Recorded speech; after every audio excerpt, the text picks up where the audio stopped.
हर एक इंसान का रंग, गंध और कद उसकी कहानी कहता है। क्या इसे मानव समझता है?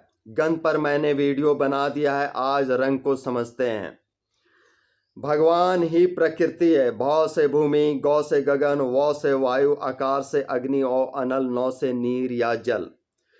भगवान ही प्रकृति है, प्रकृति ही भगवान है। फिर भी इंसान अपनी ही प्रकृति से अनजान है। गोरा काला हो या सांवला, नाटा लंबा हो या मध्यम कद का बंदा, हर इंसान आँख वाला होकर भी है अंधा, क्योंकि नहीं समझता अपनी ही प्रकृति का फंडा। इसलिए तो कभी खा रहा अंडा, कभी पा रहा डंडा।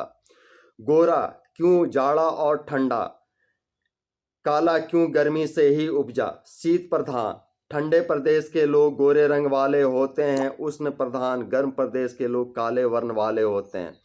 मैंने प्रकृति का पिटाई खा खा कर इसे समझा, ना कि किताबी कीड़े से है यह उपजा। चूंकि पिटाई खा खा कर मैंने इसे सीखा है, इसलिए सिखाने चला हूँ। अपना घर लुटा कर भी औरों का घर बचाने चला हूँ, अपना घर लुटा कर भी औरों का घर बचाने चला हूँ।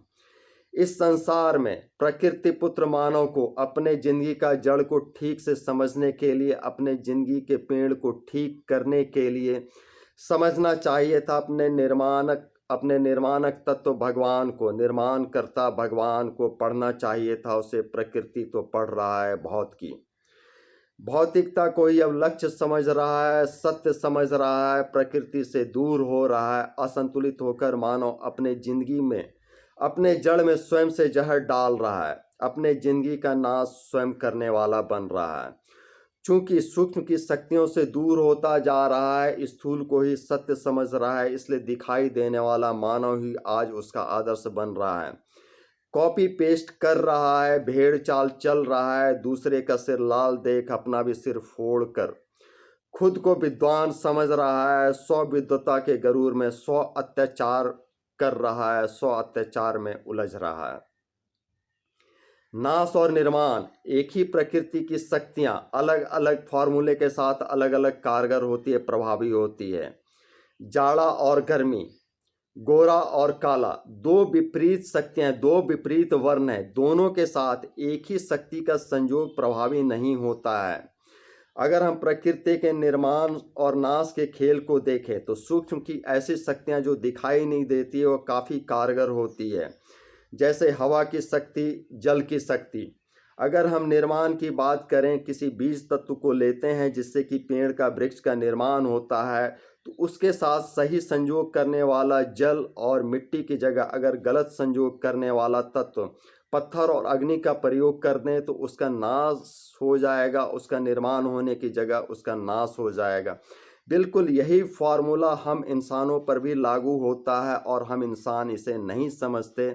अपने वर्णों के आधार पर हमारे साथ कौन सी शक्ति प्रभावी है, हमें क्या करना चाहिए और क्या नहीं करना चाहिए। यही कारण है कि मैंने जिंदगी में बहुत सारे शुद्ध तत्व प्रभावी जीवन जीते इंसान को, सच्चरित्र, दयालु, परोपकारी, सहयोग करने वाले मानव को भी गलत शक्तियों का संयोग करते देखा है। तामसिक भोजन, मांस मदिरा जैसे भोजन को करते देखा है। काले रंग, भद्दे रंगों वाला वस्त्रों को धारण करते देखा है। देर रात तक जगते, सूर्योदय के बाद तक, काफ़ी देर बाद तक उठते जगते। ऐसे बहुत सारे लोगों को मैंने देखा है जो कि अपनी जिंदगी में गलत शक्तियों का प्रयोग कर अपना नाश स्वयं कर रहे हैं। शक्तियों को, सूक्ष्म शक्तियों के इस खेल को समझना है, उससे सही संयोग कराने का प्रयास करना है, जिससे कि जिंदगी का निर्माण हो, ना कि नाश के चक्रव्यूह में इंसान उलझता चला जाए। मेरा ऐसा कहने के पीछे जो भी आधार है उसको आप समझने के लिए मेरी लिखी एक किताब, एक जीवन यात्रा को ऑनलाइन पर पढ़ सकते हैं, या मेरे सैकड़ों वीडियो इस चैनल पर आप लोगों की सेवा में है, उससे आप लाभ ले सकते हैं। तो आप स्पष्ट समझेंगे कि मैं जो भी कह रहा हूँ वह भगवान का, प्रकृति का प्रैक्टिकल पढ़ाई के आधार पर कह रहा हूँ, ना कि वो थ्योरी के आधार पर।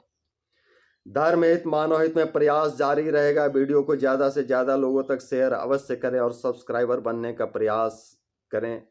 धर्म हित, मानव हित में प्रयास जारी रहेगा, लाभ लेते रहें। जय महाकाली, जय माताराम।